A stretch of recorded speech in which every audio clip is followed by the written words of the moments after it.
उन्हें लगा था कि वो यूजलेस है तो उसे पार्टी से निकाल दिया गया, लेकिन उसका हीलिंग मैजिक इतना ज्यादा पावरफुल था कि उन्हें पता ही नहीं लगता था कि वो कब हील हो गए। और उसके जाने के बाद उन्हें पता लगता है कि उसके बिना वो कुछ भी नहीं कर सकते। हर्जत एक ऐसा किंगडम है जहाँ हीलर्स को बहुत इज्जत और इम्पोर्टेंस दी जाती है। उनके लिए एक स्पेशल एकेडमी भी है जहाँ दुनिया के बेस्ट हीलर्स को ट्रेन किया जाता है। यहीं पर उन्हें लाइसेंस भी मिलता है, जिसके बाद ही वो अपनी हीलिंग प्रैक्टिस शुरू कर सकते हैं। इसके बाद हम जेनोस को देखते हैं जिसने एक बंदे को अभी अभी हील किया है, लेकिन उसने कभी भी एकेडमी में पढ़ाई नहीं की थी तो उसके पास लाइसेंस नहीं है। उस बंदे के जाने के बाद जेनोस की असिस्टेंट वहाँ आती है जिसका नाम लिली है। वो उसे बताती है कि इलाज करने के लिए अब उसे एक घर में जाना है और जब वो वापस आएगा वो उसके लिए एक अच्छा सा डिनर तैयार रखेगी। शाम को इलाज करने के बाद जेनोस वापस आ रहा था, लेकिन रास्ते में उसे एक वुल्फ गर्ल दिखती है जिसे देखने में ऐसा लग रहा था कि उसे बहुत ज्यादा दर्द हो रहा है। तभी वहाँ पर एक नोबल आ जाता है और उसके ऊपर चिल्लाने लगता है, तुम इतनी देर से कहाँ पर थी? मेरा पेट कब से दुख रहा था तो मैं हॉस्पिटल गई थी, पर मेरे पास पैसे नहीं थे तो उन्होंने मेरा इलाज भी नहीं किया। तुम एक पेट दर्द के पीछे हॉस्पिटल तक चली गई? तुम एक स्लेव हो, तुम भूल गई क्या? वो उसे एक ग्रेव यार्ड पर लेकर जाता है और वहाँ पर फेंक देता है, जिस दौरान एक ग्रेव के अंदर से उसके अंदर एक ब्लैक कलर की एनर्जी चली जाती है। अब ये नाटक करना बंद करो, उठ के चलो मेरे साथ। लेकिन उसे इतना ज्यादा दर्द हो रहा था कि वो हिल भी नहीं पा रही थी, तो वो नोबल गुस्से में जाकर उसे लात मार देता है। मैं तुम्हारा इंतजार नहीं करने वाला, चुपचाप यहाँ कुछ वैल्यूएबल ढूंढो और मेरे पीछे आओ। लेकिन तभी अचानक से वो उसके ऊपर अटैक कर देती है जिससे वो घायल हो जाता है। वो उससे दूर जाने की कोशिश करने लगता है, जिस दौरान उसके सामने जेनोस आता है और वो उससे मदद मांगने लगता है। मेरे स्लेव ने मुझ पर हमला कर दिया है तो मुझे हॉस्पिटल जाना होगा। अगर तुम उसे यहीं पर रोकते हो तो मैं तुम्हें पैसे दूंगा। वो उसके ऊपर पत्थर फेंकने लगती है, लेकिन जेनोस बड़ी आसानी से सबको डॉच कर लेता है। वो जेनोस से कहता है कि वो उसे मार दे, लेकिन वो मना कर देता है क्योंकि उसका काम लोगों की जिंदगी बचाना है। तुमने ये घटिया बकवास बंद नहीं की तो तुम्हारी भी जान जा सकती है। लेकिन तभी वो देखकर हैरान हो जाता है कि उसने अपने हाथों से ही एक बड़ा सा पत्थर तोड़ दिया था। वहीं जेनोस उस लड़की की स्पीड को देखकर इम्प्रेस्ड था, लेकिन वो अपने मैजिक का यूज करके वो उसे उड़ता हुआ दूर भेज देता है और वो जाकर एक घर से टकरा जाती है। जेनोस उसे शांत रहने को कहता है, पर पास जाने पर उसे पता लगता है कि एक घोस्ट ने उसे पोजेस कर रखा था, तो वो अपने मैजिक का यूज करके उसे बाहर निकाल देता है। इसके बाद फॉब्स उससे कहता है कि वो उसे भी हील कर दे, मेरा ड्यूटी का टाइम खत्म हो चुका है। तुम पागल हो क्या? अगर तुम चले गए तो मैं मारा जाऊंगा। चलो ठीक है, लेकिन इसके तुम्हें एक्स्ट्रा पैसे देने होंगे। ऐसी सिचुएशन में उसे पैसों से कोई मतलब नहीं था और वो एक कॉइन से भरी पोटली उसकी तरफ फेंक देता है। सिर्फ इतने पैसे ये मेरे लिए काफी नहीं है। तुम ये क्या कह रहे हो? हीलर्स तो इतने ही चार्ज करते हैं। पर मैं एक नॉर्मल हीलर नहीं हूँ, मेरे पास कोई लाइसेंस नहीं है। अगर तुम चाहते हो कि मैं तुम्हें हील करूँ तो तुम्हें मुझे उस लड़की को देना होगा। जिसके बाद वो अपने हीलिंग मैजिक से उसे बचा लेता है। दूसरी तरफ उसके घर में वहाँ की घोस्ट कमीला आ जाती है जो कि खाने के लिए बहुत एक्साइटेड थी। इसके बाद वहाँ एक सोफिया नाम की लड़की आती है जो कि जेनोस को ढूंढ रही थी। लिली बताती है कि वो बाहर है तो वो उसका इंतजार करने के लिए बैठ जाती है। इसके बाद वहाँ पर एक और लड़की आती है जिसका नाम लिंगा था। सोफिया उससे कहती है कि वो यहाँ से चली जाए क्योंकि आज के लिए वो जेनोस की पेशेंट है, लेकिन इसके बाद भी लिंगा वहीं पर बैठ जाती है और उसके तुरंत बाद वहाँ पर एक और आती है जिसका नाम लोव है। लिली उससे कहती है कि वो बाकियों के साथ बैठ सकती है, लेकिन दरवाजे को ठीक करने के बाद। क्या तुम लोग डिनर के लिए यहाँ पर रुकने वाली हो? लोव कहती है कि वो तो डिनर के लिए यहाँ पर आई है और बाकी लड़कियां भी डिनर के लिए रुकने को मान जाती हैं। इसके बाद लिली कुछ और काम करने के लिए वहाँ से चली जाती है, लेकिन उसके जाते ही लो और लिंगा उसके खाने को टेस्ट करने लगते हैं जो उन्हें इतना ज्यादा पसंद आता है कि वो खुद को उसे खाने से रोक ही नहीं पाते। अगर तुम ऐसे ही खाते रहे तो लिली भड़क जाएगी। लेकिन जब उसे खाने की खुशबू आती है वो भी उसे खाने से खुद को नहीं रोक पाती और थोड़ी देर में ही उन्होंने सारा खाना खत्म कर दिया था और वो एक दूसरे को ब्लेम करने लगते हैं। इस झगड़े के दौरान लिली वहाँ पर वापस आ जाती है और उनसे पूछती है कि यहाँ पर क्या हुआ, तो सोफिया बताती है कि उन्हें खाना इतना ज्यादा अच्छा लगा कि वो खुद को उसे खाने से रोक ही नहीं पाए, जिसके थोड़ी बाद ही उनमें बहस छिड़ जाती है इस बात पे कि उनमें से जेनोस किसको ज्यादा पसंद करता है। लेकिन तभी लिली उन्हें शांत रहने को कहती है क्योंकि लड़ाई झगड़ा जेनोस को नहीं पसंद है। वो तीनों उससे माफी मांगती है और कहती है कि वो तीनों साथ में मिलकर डिनर बनाएंगे, लेकिन लिली उन्हें बताती है कि सारे इंग्रेडिएंट्स खत्म हो गए हैं। तभी वहाँ पर कार्मेला आ जाती है जो कि गुस्से में थी क्योंकि वो लिली का बनाया खाना खाना चाहती थी। डर के मारे वो तीनों लड़कियां उससे माफी मांगने लगती हैं, जिसके बाद वो इंग्रेडिएंट्स लेने के लिए वहाँ से चली जाती हैं। दूसरी तरफ जब उस लड़की को होश आता है वो उससे पूछती है कि वो है कौन। मैंने तुम्हें अभी अभी खरीदा है, चलो कपड़े उतारो, मुझे तुम्हारी कंडीशन देखनी है। उसके कपड़े उतारने पर जेनोस देखता है कि उसे किस वजह से दर्द हो रहा था और वो तुरंत ही उसे हील कर देता है और वो उसकी हीलिंग पावर्स को देखकर हैरान थी। वो उसका शुक्रिया अदा करती है और अपना नाम टेल बताती है। ये सब फ्री नहीं था, तुम्हें इस हीलिंग के लिए मेरे लिए काम करना होगा और वो उसे अपने लिए हर्ब्स ढूंढने के काम पर लगा देता है। चलो तुमने अपना काम कर दिया, अब मेरा तुम्हारे पर कोई एहसान नहीं है। ये सुन के तिल हैरान हो जाती है क्योंकि उसने तो कुछ पत्ते ही ढूंढे थे। इन पत्तों की कीमत उतनी ही है जितनी कीमत जो मैंने तुम्हारे लिए किया उसकी है। जिसके बाद वो कॉन्ट्रैक्ट को फाड़ देता है, लेकिन उसे कुछ नहीं पता था कि वो अपनी जिंदगी के साथ क्या करेगी और वो उससे प्रॉमिस करती है कि एक बार उसे अपना पर्पस मिल गया तो वो उसे जरूर बताएगी। अगर तुम्हें कभी भी चोट लगती है तो मेरे पास आ सकती सकती हो, पर याद रखना मेरी हीलिंग फ्री नहीं है। इसके बाद जेनोस घर पहुंचता है और लिली उसे बताती है कि डिनर अभी रेडी नहीं है और उसके तुरंत बाद ही वो तीनों लड़कियां इंग्रेडिएंट्स लेकर पहुंच जाती हैं। वहीं कार्मेला को पता लग जाता है कि वो एक और लड़की से मिला था। तो मुझे परेशान करना बंद करोगी? वहीं लिली को सारे इंग्रेडिएंट्स पसंद आते हैं, पर उससे पहले वो सबके लिए चाय बनाने जाती है। आगे हमें पता चलता है कि जेनोस एक एडवेंचरिंग पार्टी का हिस्सा था और उनका लीडर उसे एक गोल्ड कॉइन देता है। तुमने जिंदगी में इतने पैसे कभी नहीं देखे होंगे, तो इसे मेरी दरिया दिली समझो, क्योंकि तुम पार्टी में कुछ तो करते नहीं हो, तो आज से मैं तुम्हें निकाल रहा हूँ। जिसके बाद वो सभी लोग उसके ऊपर हंसने लगते हैं, पर जेनोस उसे याद दिलाता है कि उसी ने उसे पार्टी में ज्वाइन करने के लिए इनवाइट किया था। जो चीज यूजफुल नहीं बचती उसे फेंकने से क्या डरना? अगर तुम मर भी जाते हो तो मुझे उससे कोई फर्क नहीं पड़ता। अब हम नोबल्स और रॉयल्टी के सामने परफॉर्म करने वाले हैं। हम तुम्हें वहाँ पर नहीं लेके जा सकते और तुम ये किसी को भी नहीं बताओगे कि तुम गोल्डन फीनिक्स का हिस्सा थे। वहीं जेनोस बिना उनसे कुछ कहे वहाँ से चला जाता है। इसके बाद हम एक आदमी को देखते हैं जो कि लिली को किडनैप करने की कोशिश कर रहा था, तो वो उसे लात मार कर वहाँ से भागने लगती है, लेकिन वो बंदा एक तीर उसके पैर में मार देता है, जिसकी वजह से वो नीचे गिर जाती है। इसके बाद वो उसे पकड़ने की कोशिश करने लगता है, लेकिन वो उसके हाथ में काट लेती है, जिसकी वजह से गुस्से में वो उसे चाकू मार देता है। इन सब चीजों के दौरान वहाँ पर जेनोस आता है और उनसे पूछता है कि यहाँ पर चल क्या रहा है, पर वो कहते हैं कि इससे उसका कोई लेना देना नहीं है, क्योंकि वो लिली को ओन करते हैं। तो जेनोस एक गोल्ड कॉइन देकर लिली को खरीद लेता है। वहीं लिली को लग रहा था कि वो मरने वाली है, लेकिन जेनोस इंस्टेंटली उसे हील कर देता है, जो देखकर वो हैरान थी। ये देखकर उसे लगता है कि वो जरूर कोई फेमस हीलर होगा। Famous healer? मेरे पास तो लाइसेंस भी नहीं है। वहीं लिली को बुरा लग रहा था क्योंकि उसने उसे बचाने के लिए अपने पैसे खर्च कर दिए। तुम उसकी फिक्र मत करो, तुम्हारा घर कहाँ है? पर लिली उससे बताती है कि उसका कोई घर नहीं है, तो वो उसके लिए नए कपड़े खरीद कर उसे खाना खिलाता है। लिली उससे पूछती है कि वो खुद क्यों नहीं कुछ खा रहा, मुझे भूख नहीं है, लेकिन सच्चाई ये थी कि उसके पास इससे ज्यादा पैसे है ही नहीं। तभी वहाँ पर एक बंदा आता है जो कि घायल था। जेनोस उसके पास जाकर उसके जख्म को हील कर देता है, जिसके बदले वो उसे 4 गोल्ड कॉइन्स देता है। ये देखकर जेनोस को आइडिया आता है कि उसे एक अपना क्लिनिक खोल लेना चाहिए और लिली इसमें उसकी मदद करना चाहती थी, लेकिन बिना लाइसेंस की क्लिनिक खोलना इलीगल है और वो इसमें उसे शामिल नहीं करना चाहता। पर आपने मुझे बचाया था और आप अगर मना भी करोगे तब भी मैं हमेशा आपके साथ रहूंगी।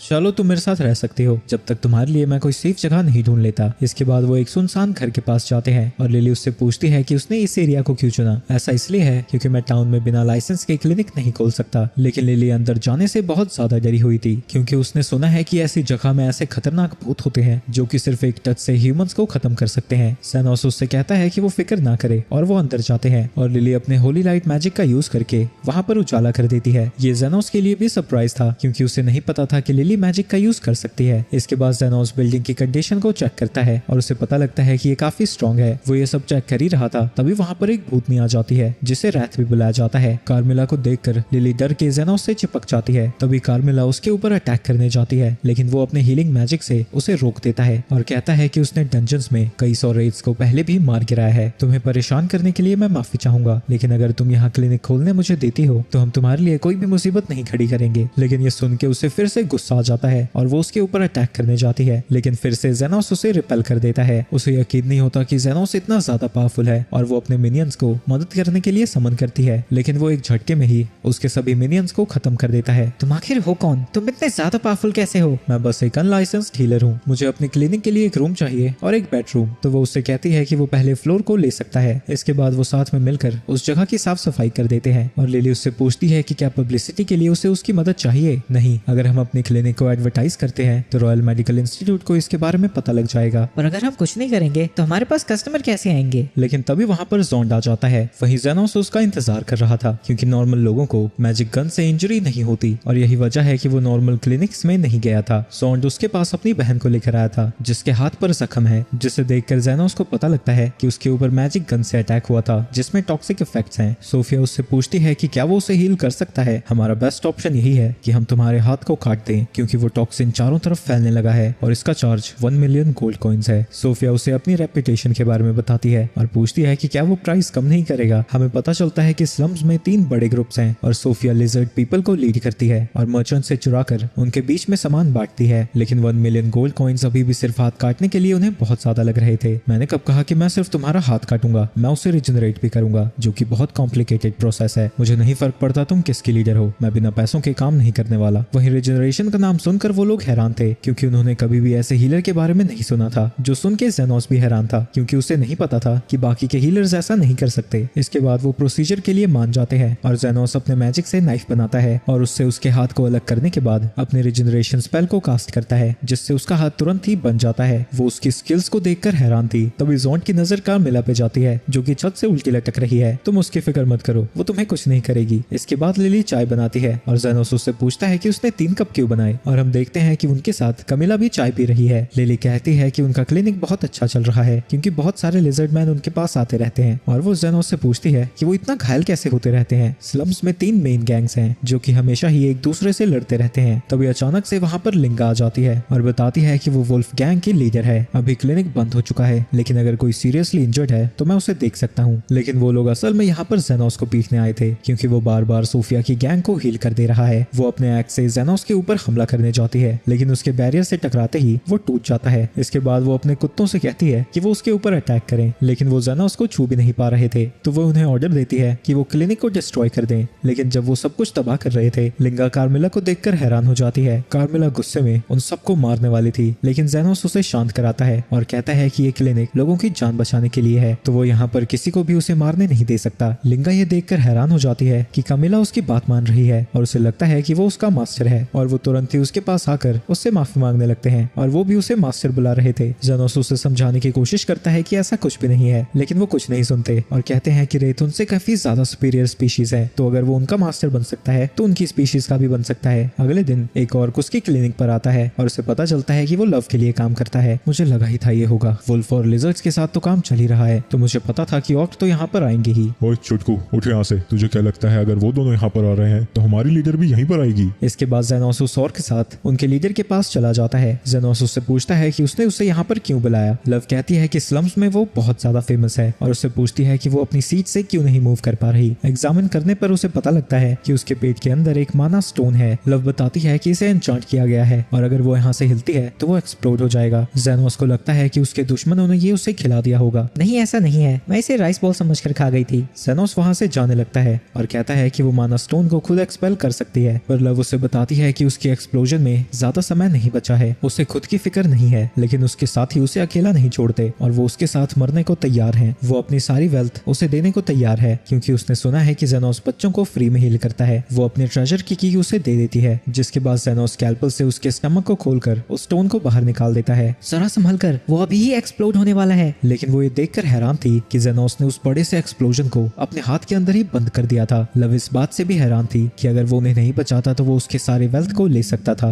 लेकिन जेनोस कहता है कि वो सिर्फ उतने ही पैसे लेता है जितना वो काम करता है। तुम काफी इंटरेस्टिंग हो, अगर तुम्हें कुछ जरूरत पड़ती है तो तुम हमारे पास आ सकते हो और हम तुम्हारे क्लिनिक को सिक्योरिटी भी दे सकते हैं। नहीं, बेहतर यही होगा कि तुम मुझसे दूर रहो। आगे जेनो देखता है कि लिली गुस्से में थी क्योंकि वो तीनों लड़कियां लगातार उससे मिलने आती ही रहती हैं। वो इंजर्ड नहीं होती तब भी यहाँ पर आ जाती हैं, शायद इसलिए क्योंकि वो बोर हो रही हैं। पर कमिला उसे बताती है कि वो उसे पसंद करती है और अगर सब कुछ ऐसा ही चलता रहा तो उसके पीछे वॉर भी चढ़ सकती है। वहीं लिली दुखी थी क्योंकि वो उन तीनों की तरह सुंदर नहीं है। लेकिन कमिला कहती है कि हर वो लड़की जो प्यार में होती है वो सुंदर होती है। नहीं, ऐसा तो नहीं होगा, वो लोग मेरे लिए थोड़ा लड़ने लगेंगे। लेकिन अगले दिन वो तीनों एक एक करके क्लिनिक में आती हैं और कहती हैं कि वो बाकी दोनों गैंग्स पर वॉर डिक्लेयर कर रही हैं ताकि सबको पता लग जाए कि वो उनकी गैंग को सपोर्ट करता है। जेनोस हैरान था कि वो सच में उसके पीछे लड़ने वाली है लेकिन उन्हें रोकने की जगह वो कहता है कि उन्हें लड़ ही लेना चाहिए और वो लोग एक पुराने एरिना में लड़ने के लिए पहुंच जाते हैं। वहाँ पर जेनोस और लिली भी पहुंचे थे, उन्हें रोकने के लिए नहीं बल्कि मैच को एंजॉय करने के लिए। जेनोस उनसे कहता है कि वो लोग सालों से लड़ रहे हैं और वो चाहता है कि आज लड़कर वो अपनी लड़ाई की खुजली खत्म कर ले। वो लोग मरते दम तक लड़ने के लिए तैयार थे क्योंकि जो भी फाइट में जीतेगा जेनोस उसी का होगा। वॉर के शुरू होते ही सोफिया लिंगा के ऊपर अटैक कर देती है लेकिन लिंगा उसके अटैक से बच जाती है। इसके बाद लव सोफिया के ऊपर कूद जाती है लेकिन वो उसके अटैक को डॉज कर लेती है जिसकी वजह से वो जाकर बाकियों से टकरा जाती है। वहीं उनके बाकी के पंटर भी आपस में लड़ने लगते हैं लेकिन सुबह से शाम तक लड़ते लड़ते उन्हें पता लगता है कि कोई भी मर ही नहीं रहा। तो जेनोस उन्हें बताता है कि ऐसा इसलिए है क्योंकि वो उन्हें हील कर रहा है। तुम जितनी देर चाहे लड़ सकते हो लेकिन मैं तुम्हें हमेशा हील कर दूंगा क्योंकि तुम मेरे पेशेंट्स हो, लेकिन ये सर्विसेज फ्री नहीं है, तुम्हें मुझे पे करना होगा। वो लोग रियलाइज करते हैं कि लड़ने का कोई फायदा नहीं है क्योंकि ऐसे तो ना ही कोई जीतेगा ना ही कोई हारेगा। तो वो वॉर को खत्म करने का डिसाइड करते हैं और लिली जेनोस से पूछती है कि उसने उन्हें क्यों रोका। मुझे मेरे मास्टर ने कहा था कि एक हीलर 3rd ग्रेड है अगर वो सिर्फ इंजरीज को हील करता है, 2nd ग्रेड अगर वो पर्सन को पूरी तरीके से हील कर सकता है और 1st ग्रेड अगर वो दुनिया को एक बेटर जगह बना सकता है। मैं स्लम्स की कंडीशंस को सुधारना चाहता हूँ पर इसके लिए मुझे इन तीनों फैक्शंस की जरूरत पड़ेगी क्योंकि सिर्फ वही तो मेरे पेशेंट्स हैं। पर लिली जानती है कि वो झूठ बोल रहा है क्योंकि अगर सब आपस में इतने अच्छे से रहेंगे तो उसके पास पेशेंट्स बहुत कम आएंगे। लिली कहती है कि वो उसे पसंद करती है जिस पे जेनोस कहता है कि वो भी उसे उसे पसंद करता है, पर लिली जानती है कि जो वो कहना चाहती थी वो नहीं समझा। दूसरी तरफ एक लड़की जिसका नाम कृष्ण है वो डिवीजन कमांडर से मिलती है, जो उसे बताता है कि उनकी इन्फॉर्मेशन के हिसाब से 3 डेमी ह्यूमंस की रेस की वॉर खत्म हो गई है। ये सुन के कृष्ण हैरान हो जाती है क्योंकि वो बहुत समय से लड़ रहे थे। मुझे लगता है ये सच है, हम इसे इग्नोर नहीं कर सकते। ये दुनिया सिर्फ हायरार्की की वजह से ही चल रही है, जहाँ अमीर हमेशा गरीब से छीनते आए हैं, जो अपनी फ्रस्ट्रेशन एक दूसरे से लड़कर उतारते हैं। लेकिन अगर वो आपस में जुड़ जाते हैं तो वो हमारे सिटीजन्स के लिए खतरा होंगे। लेकिन वो इतने समय से लड़ रहे थे, वो अचानक से ही तो नहीं रुक सकते। रूमर्स के हिसाब से उनके बीच में किसी ने सुलह कराई है। ऐसा कौन सा इंसान हो सकता है जिसने स्लम्स के लीडर्स को इकट्ठा कर दिया? मैं चाहता हूँ कि तुम उसे इन्वेस्टिगेट करो और पता लगाओ कि स्लम्स में शांति किसने फैलाई है। दूसरी तरफ स्लम्स में जेनोस चीख मारता है तो लव और लिंगा दोनों ही उसे गर्म करने के लिए अपनी बॉडीज ऑफर करने लगती हैं, जो देखकर लिली घबरा जाती है और भागती हुई चाय बनाने निकल जाती है। वो उन दोनों को अपना मुंह बंद रखने को कहता है और सोफिया को हील करता है, जो उसे बताती है कि काम करते वक्त उसे ये चोट लगी थी। सोफिया उसे बताती है कि वो स्पेशल लोगों को ही टारगेट करके उनसे सामान चुराती है, लेकिन किंगडम उसके ऊपर ज्यादा नजर रखने लगा है, तो वो रॉयल नाइट से लड़ते वक्त घायल हो गई। क्या जॉर्ड और तुम्हारी जो पहले इंजरी थी वो भी रॉयल नाइट्स ने ही तुम्हें दी थी? तो वो उसे कृष्ण के बारे में बताता है जिसने उन दोनों को मैजिक गन से शूट किया था। कार्मेला कहती है कि अगर कृष्ण की नजर इस क्लिनिक पर पड़ी तो वो मुसीबत में पड़ सकते हैं, क्योंकि तीनों गैंग्स के लीडर यहीं पर आते रहते हैं। इसके बाद वो सभी मिलकर लंच कर रहे थे और कार्मेला जेनोस से कहती है कि कैपिटल में वो अकेला इंसान है जो कि इन तीनों गैंग्स को शांत रख सकता है। दूसरी तरफ शाम को क्रिस्टलम्स में पहुंच जाती है, जहां वो ये देखकर हैरान थे कि सभी स्पीशीज के लोग मिलकर रह रहे थे। वो एक लिजर्ड मैन से पूछती है कि वो लोग एक दूसरे से लड़ क्यों नहीं रहे, लेकिन वो उसे कुछ भी बताने से मना कर देता है और वहां से जाने लगता है। लेकिन तभी वो अपनी गन बाहर निकाल लेती है। तभी उनके साइड से सोफिया और जॉन जाने लगते हैं, तो वो लिजर्ड मदद के लिए उन्हें आवाज लगाता है, जो देखकर कृष्ण वहां से भाग जाती है। लेकिन वो ये देखकर हैरान थी कि सोफिया की इंजरी बिल्कुल ठीक हो गई है। वहीं भागते भागते वो गुम हो जाती है और सीधा जेनोस के क्लिनिक पर पहुंच जाती है। वो जेनोस से रास्ता पूछ रही थी, लेकिन जब उसकी नजर लिली पर जाती है वो अचानक से ही धुएं से जेनोस के ऊपर शूट कर देती है।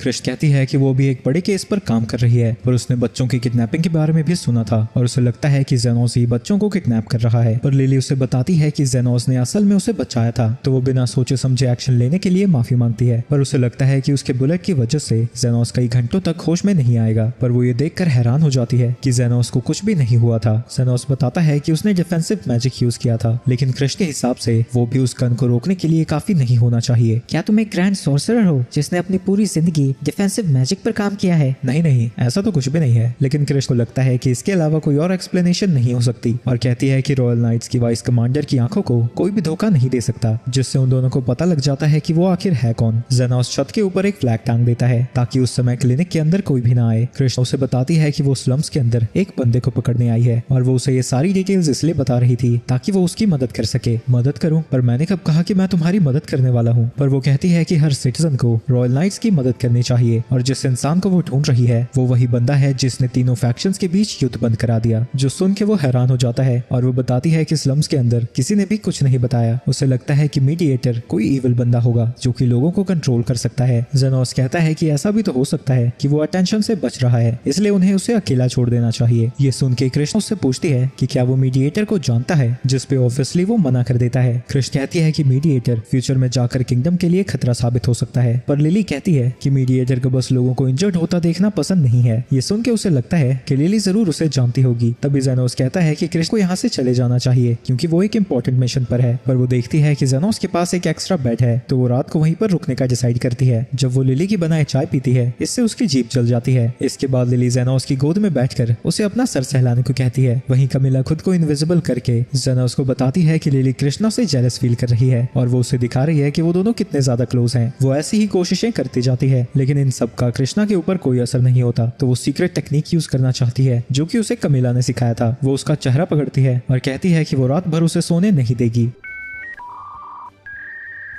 भाई यहाँ पे क्या हो रहा भाई? लेकिन इतना कहते ही वो सो जाती है। इसके बाद कृष्ण से पूछती है कि क्या एक मास्टर हीलर हाथ को रिजनरेट कर सकता है, क्योंकि उसके हिसाब से ये कोई सेंट या फिर एक टॉप लेवल हीलर ही कर सकता है। तुम ऐसे सवाल क्यों कर रही हो? तो वो उसे बताती है कि उसने कैसे सोफिया के आर्म को डैमेज कर दिया था, लेकिन जब आज उसने उसे देखा तो उसका हाथ पूरी तरह से ठीक हो चुका था। क्या मैं तुमसे ये पूछ सकता हूँ, तुम स्लम्स के लोगों के इतने खिलाफ क्यों हो? मेरी माँ स्लम्स में जाकर हर रोज लोगों को खाना खिलाती थी, लेकिन जब किसी ने उनकी वेडिंग रिंग चुराने के लिए उनकी जान ले ली, उनकी मदद करने के लिए लिए कोई सामने नहीं आया, इसलिए मैं ऐसी हीरो बनी जो लोगों को उनकी करने की सजा देगी। मैं रॉयल नाइट्स की हिस्ट्री में यंगेस्ट वाइस कमांडर हूँ। मुझे लोगों ने आयरन रोज का टाइटल भी दिया है। लोगों को लगता है कि मुझे ये निक नेम इसलिए दिया गया क्योंकि मैं अपनी ड्यूटीज को लेकर बहुत ज्यादा सीरियस हूँ, पर मुझे लगता है कि ये मेरे चेहरे की वजह से है, क्योंकि अपनी मॉम की मौत के बाद से मैं कभी स्माइल नहीं कर पाई। कृष्णा के जाने के बाद कमिला जेनोस से कहती है कि वो उस पर ज्यादा ध्यान ना दे। उसकी स्टोरी यूनिक नहीं है, वो 300 सालों से यहाँ पर है और उस समय में उसने उससे भी बहुत बुरी चीजें देखी हैं। इसके बाद जेनोस उस फ्लैग को हटा देता है तो सोफिया अपने आर्म को हील कराने के लिए उसके पास आती है, लेकिन कृष्ण फिर से रास्ता भूलकर उसके पास आ जाती है और जब सोफिया और कृष्ण दूसरे को देखते हैं वो अपने वेपन्स निकाल लेते हैं। लिली बहाना मारती है कि वो सोफिया को नहीं जानते और वो भी रास्ता भूलकर यहाँ पर आ गई और कृष्ण उसकी बात को मान भी लेती है। कृष्ण को लगता है कि सोफिया के आर्म को मीडिएटर ने ही हील किया था और वो स्लम्स की सभी पावर्स को इकट्ठा करके उनके मासूम सिटीजन्स के लिए खतरा बनना चाहता है, पर सोफिया उसे बताती है कि रॉयल नाइट्स जिस ह्यूमन ट्रैफिकिंग को इन्वेस्टिगेट कर रहे हैं उसके पीछे एक एरिस्टोक्रेट का हाथ है जिसका नाम कैलेंडर है। लेकिन कृष्ण को इस पर यकीन नहीं होता क्योंकि उसे लगता है कि सारी प्रॉब्लम्स की जड़ स्लम्स और उसमें रहते हुए लोग हैं। तभी जेनोस सोफिया और कृष्ण के बीच में आ जाता है और उसे बताता है कि वही मीडिएटर है, लेकिन कृष्ण को इस पर यकीन नहीं होता। वो एक मास्टर हीलर नहीं हो सकता क्योंकि वो पहले ही डिफेंस मैजिक में एक्सपर्ट है। जेनोस उसे समझाने की कोशिश करता है कि वो दोनों तरह के मैजिक का यूज कर सकता है, लेकिन कृष्ण को उस पर यकीन नहीं होता और उसे लगता है कि वो भी डेमी ह्यूमंस के साथ मिला हुआ है, यानी उसे अपनी इन्वेस्टिगेशन के लिए एक नया बेस ढूंढना पड़ेगा। वो वहां से जाने के बाद कैलेंडर के मैंशन के पास जाती है जहां उसे बाहर ही अपनी गन छोड़नी पड़ती है। वो कैलेंडर को बताती है कि कुछ चोर इस एरिया में काम कर रहे हैं, इसलिए वो उसके मैंशन की सिक्योरिटी को चेक करना चाहती है। कैलेंडर उसे मैंशन में सारी चीजें दिखाने लगता है, लेकिन कृष्णा को सब कुछ नॉर्मल लग रहा था और उसे लगने लगता है कि वो अपना समय बर्बाद कर रही है क्योंकि वहां पर कुछ भी अजीब नहीं हो रहा था। इसके बाद वो बाथरूम का बहाना बनाकर फिर से चीजों को देखने लगती है क्योंकि उसके लेवल के हिसाब से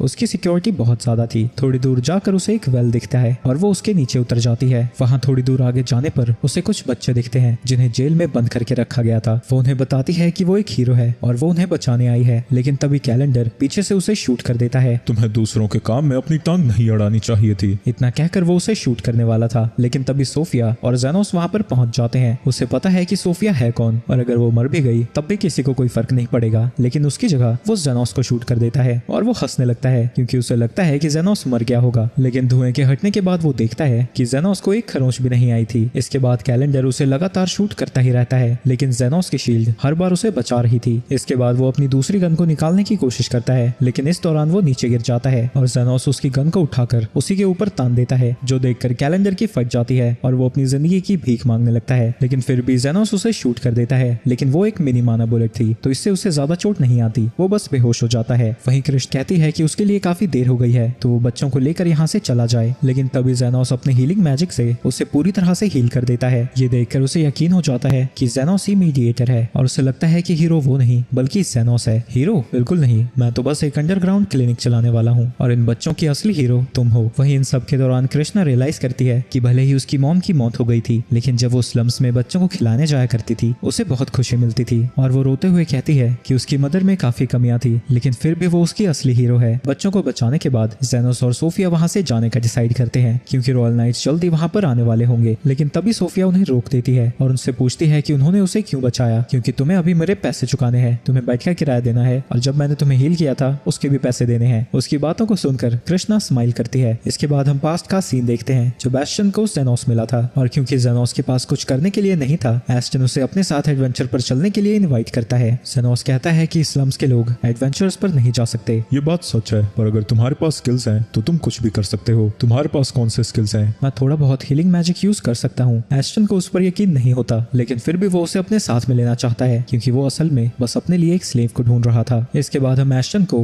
एक वुल्फ से लड़ता हुआ देखते हैं, जिस दौरान जेनोस अपनी पावर्स से सीक्रेटली उसे हील कर देता है, जिसके बाद एस्टन अपनी तलवार से उस वुल्फ को हरा देता है। पर इसकी वजह से एस्टन को लगने लगता है कि जेनोस पूरी तरह से यूजलेस है और उसे अपनी पार्टी से निकालने के बाद वो अपनी पार्टी के साथ एक जॉब को कंप्लीट करने चाहता है जिसे एक फेनल नाम के नोबल ने उन्हें दिया था। केव के अंदर जाने के बाद उनके सामने कुछ मैजिकल क्रीचर्स आते हैं। गाइल डिफेंसिव मैजिक का यूज करता है और एस्टन पूरे कॉन्फिडेंस में उस मॉन्स्टर से लड़ने चला जाता है, लेकिन लड़ाई के दौरान उसका हाथ इंजर्ड हो जाता है और तभी एस्टन देखता है कि उनका एक और मेंबर मरने वाला है। वहीं गाइल अभी भी डिफेंसिव मैजिक को यूज कर रहा था, पर किसी वजह से वो काम नहीं कर रहा और अटैक मेज की इतनी ज्यादा फटी पड़ी है कि वो किसी स्पेल को कास्ट ही नहीं कर पा रहा, जिसकी वजह से मजबूरी में उन्हें वहां से बाहर आना पड़ता है और एस्टन सभी पर चिल्लाने लगता है क्योंकि वो रैंक बी मॉन्स्टर्स के सामने स्ट्रगल कर रहे थे। तुम हमें क्या कह रहे हो? तुमने कौन सा कुछ उखाड़ दिया? कहीं सच में जेनोस जेनोस ही हमें हील तो नहीं कर रहा था। पर एस्टन को लगता है कि ये नामुमकिन है और वो एक और हीलर को हायर कर लेते हैं जिसका नाम यूमिन है। वो उनसे पूछती है कि उन्हें उसकी मदद क्यों चाहिए, क्योंकि वो तो बैटल से बिना किसी खरोंच के बाहर आने के लिए फेमस हैं, पर वो उससे कुछ नहीं कह पाते। वहीं जो उनका साथी इंजर्ड हुआ था वो जिंदा तो बच जाएगा, लेकिन वो दोबारा एडवेंचर्स पर नहीं जा पाएगा। पर एस्टन कहता है कि इससे कोई फर्क नहीं पड़ता, उन्हें उसकी पार्टी में कोई जरूरत नहीं है, वो वैसे भी बहुत कमजोर था। जब वो केव के अंदर दोबारा जाते हैं, बीस्ट फिर से उनके ऊपर फायर बॉल शूट करने लगते हैं और इसकी वजह से उनका मेज घायल हो जाता है। यूमिन कहती है कि अगर एक असली हीलर इसे हील नहीं करता तो इसकी मौत हो जाएगी, तो उन्हें फिर से केव से बाहर जाना पड़ता है। और वो गाइल के ऊपर चिल्लाने लगता है क्योंकि उसे लगता है कि वो अपने डिफेंसिव मैजिक का यूज नहीं कर रहा था। पर यूमिन उसे बताती है कि अगर वो डिफेंसिव मैजिक नहीं यूज करता तो एंट्रस की मौत हो गई होती और ऐसे एनवायरनमेंट में टॉप हीलर भी उसे हील नहीं कर पाएगा, तो उन्हें उसे हॉस्पिटल में लेके जाना चाहिए। और अब एस्टन भी सोच में पड़ जाता है कि कहीं जेनोस सच में तो उन्हें हील नहीं कर रहा था, क्योंकि जब से वो गया है वो हर बार घायल हो रहे हैं। लेकिन इस बात पर वो यकीन करने के लिए अब भी तैयार नहीं था। इसके बाद एस्टन को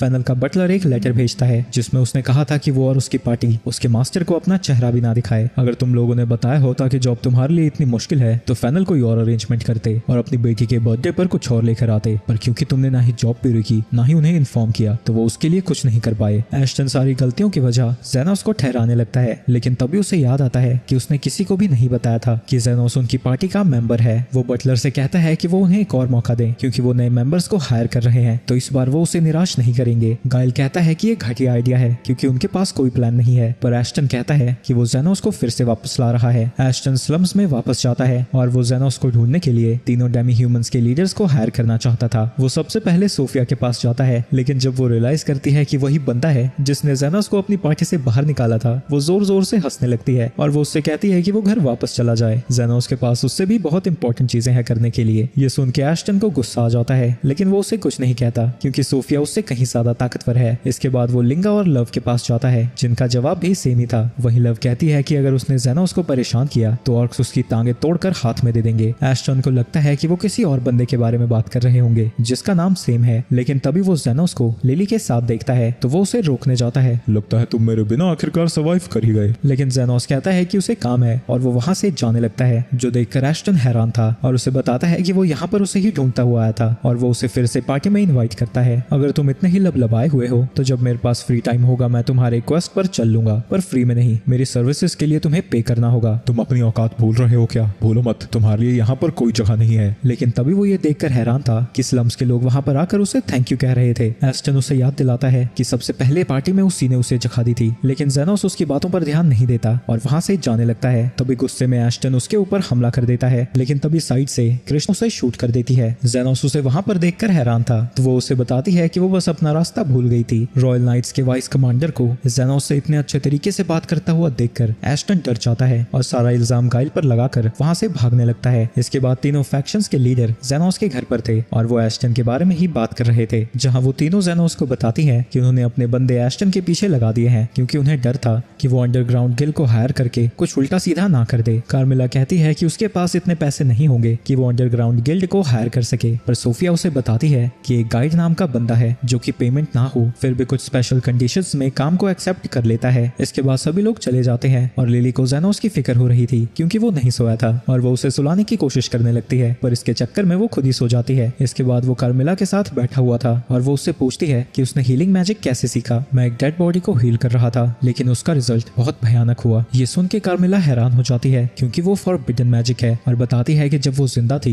लोग गॉलम्स को बनाया करते थे। ये चीज डीमन लॉर्ड के टाइम पर बहुत ज्यादा चलती थी। तभी वहाँ की जमीन हिलने लगती है। कार्मिला देखने के लिए बाहर जाती है और वो अपने सामने एक गॉलम को देखती है जो कि स्लम्स को डिस्ट्रॉय कर रहा है। इसके बाद हम गाइड को देखते हैं जो कि जेनोस के खिलाफ किसी बंदे की रिक्वेस्ट को एक्सेप्ट करता है और उसे लगता है कि ये परफेक्ट चांस होगा उसकी नई क्रिएशन को टेस्ट करने के लिए। वो गॉलम अभी भी तबाही मचा रहा है, वहीं लिली अभी तक इन सब शोर शराबे में भी सो रही है। दूसरी तरफ कामिला और जेनोस दोनों स्लम्स में जाते हैं जहाँ पर उन तीनों फैक्शंस की लीडर्स भी आ जाती हैं। वो जेनोस को बताती हैं कि काफी सारे स्लम्स के लोग घायल हो गए हैं और वो उससे पूछते हैं कि ये है क्या। ये एक तरह का आर्टिफिशियल लाइफ फॉर्म है लेकिन इसे बनाने की टेक्निक कई सालों पहले खो गई थी। लव उसे बताती है कि उसके एक फॉलोअर ने इसे स्लम्स के डीपर हिस्से से आते हुए देखा था। कहीं ये काम अंडरग्राउंड गिल्ड का तो नहीं, पर अभी ये सब सोचने का समय नहीं है। जितने भी लोग घायल हुए हैं तुम उन सबको एक जगह पर इकट्ठा करो। वहीं दूर से गाइड गॉलम को देख रहा था और उसे लगता है कि इसमें और भी इंप्रूवमेंट की जरूरत है, लेकिन तब भी उसे यकीन है कि ये जेनोस को मार देगा और वो ये देखना चाहता था कि जेनोस अपने करीबियों को मरते हुए देखकर कैसे रिएक्ट करेगा। जाएगा। दूसरी तरफ स्लम्स में जेनोस लोगों को हील कर रहा था, लेकिन इससे वो जरा भी खुश नहीं था क्योंकि इसके पैसे उसे नहीं मिलने वाले और उसे लिली की भी फिक्र होने लगती है। वहीं उसकी हीलिंग को देखकर गाइड को पता लग जाता है कि वो कोई एलीट लेवल का हीलर है या फिर उससे भी ऊपर, लेकिन उसे अभी भी लगता है कि वो गोलम को नहीं रोक पाएगा। कामिला जेनोस को बताती है कि जब तक वो अपना काम पूरा नहीं कर लेता गोलम यहाँ से नहीं जाएगा। आगे वो उसे बताती है कि गोलम का कोर बनाने के लिए जिस स्टोन की जरूरत है वो साउथ के कॉन्टिनेंट में पाया जाता है जहाँ डीमन लॉर्ड का कासल था, लेकिन सब स्टोन्स मैनफील्ड वॉर के दौरान खत्म हो जाने चाहिए थे और ब्लैक मैजिक के सिस्टम बहुत साल पहले ही खो चुके हैं। जेनोस कहता है कि वो इन सब पे दिमाग बाद में लड़ाएंगे, पहले उसे गोलम को रोकना होगा। वो तीनों लड़कियां भी उसकी मदद करना चाहती थी और कामिला उन्हें बताती है कि गोलम को हराने के लिए उन्हें उस गोलम के मैजिक कोर को डिस्ट्रॉय करना होगा। तो वो उन तीनों को उस गोलम से लड़ने के लिए भेज देता है और अपने मैजिक से उन्हें सपोर्ट कर रहा था। वो उसके पैर के ऊपर अटैक करते हैं जिसकी वजह से वो नीचे गिर जाता है, लेकिन वो बड़ी ही जल्दी खुद को हील कर लेता है। वो लिंगा के ऊपर अटैक करके उसे कई घरों को तोड़ता हुआ दूर फेंक देता है, लेकिन वो बिल्कुल ठीक थी क्योंकि जेनोस ने उसे बहुत जल्दी हील कर दिया था। उनकी फाइट के दौरान जेनोस को उन तीनों के पास रहना था क्योंकि जितना वो उनसे दूर रहेगा उसका हीलिंग मैजिक उतना ज्यादा कमजोर होगा। साथ ही वो अलग अलग तरह के मैजिक एक साथ यूज नहीं कर सकता, तो सिचुएशन के हिसाब से उसे उनका यूज करना होगा। उसे लड़ता हुआ देखकर जेनोस को एक आइडिया आता है और वो उन्हें उसके पैरों पर अटैक करने को कहता है, पर इसकी वजह से वो नीचे गिरने लगता है और उस जगह पर एक छोटा बच्चा था। जेनोस जल्दी से उसकी मदद करने के लिए जाने लगता है, लेकिन तब तक गोलम गिर चुका था और गोलम ने जानबूझकर खुद को उस बच्चे पर गिरने से रोक दिया था, जो देखकर कामिला हैरान हो जाती है क्योंकि गोलम खुद कुछ सोच नहीं सकते। तो जेनोस उसे स्कैन करता है और उसे पता लगता है कि वो मैजिक स्टोन उसकी लेफ्ट चेस्ट में है और उस कॉलम के अंदर एस्टन है। दूसरी तरफ गाइड कहता है कि आर्टिफिशियल लाइफ क्रिएट करने का सबसे बेस्ट एक ही तरीका है मैजिक स्टोन को ह्यूमन लाइफ के साथ कंबाइन करना ताकि वो गोलम का नया कोर बन सके, और इसके लिए एस्टन बेस्ट चॉइस थी क्योंकि उसके अंदर नेगेटिव इमोशंस भरे हुए थे। मैं देखना चाहता हूँ तुम कैसे जीतोगे क्योंकि उसे रोकने का एक ही तरीका है, तुम्हें एस्टन को मारना होगा। वहीं जेनोस सभी से कहता है कि वो लोग यहाँ से चले जाएं, तुम तो इतने सेल्फिश हो, फिर भी तुमने उस बच्चे को क्यों बचाया? गाइल ने मुझे एक बार बताया था कि तुम्हारी छोटी बहन की मौत हो गई थी जिसे तुम नहीं बचा पाए, इसलिए तुम पैसे और पावर के पीछे इतने पागल हो। तभी एस्टन उसके ऊपर हमला कर देता है, पर जेनोस अपनी ब्लेड को बड़ा करके उसके हाथ को काट देता है और फिर उस गोलम की छाती पर अटैक करता है, जिसके बाद एस्टन उसके सामने पड़ा था और तभी वो अपने स्कैल्पल से उसके ऊपर अटैक कर देता है। ये सब देखकर गाइड डिसअपॉइंटेड था क्योंकि जेनोस ने उसे मारने से पहले एक बार भी नहीं सोचा, लेकिन तभी वो देखता है कि जेनोस उसकी छाती से उस स्टोन को निकाल रहा है और एक साथ उसे हील भी कर रहा है। उसे यकीन नहीं होता कि जेनोस इतने मैजिक का यूज कर सकता है क्योंकि कुछ समय पहले ही उसने कई 100 लोगों को हील किया था और फाइट के दौरान उन तीनों लड़कियों को सपोर्ट भी कर रहा था। एस्टन उससे पूछता है कि उसने उसे क्यों बचाया, ताकि तुम मुझे बता सको इन सब के पीछे था कौन। उसके चक्कर में मुझे फ्री में इतना सारा काम करना पड़ा।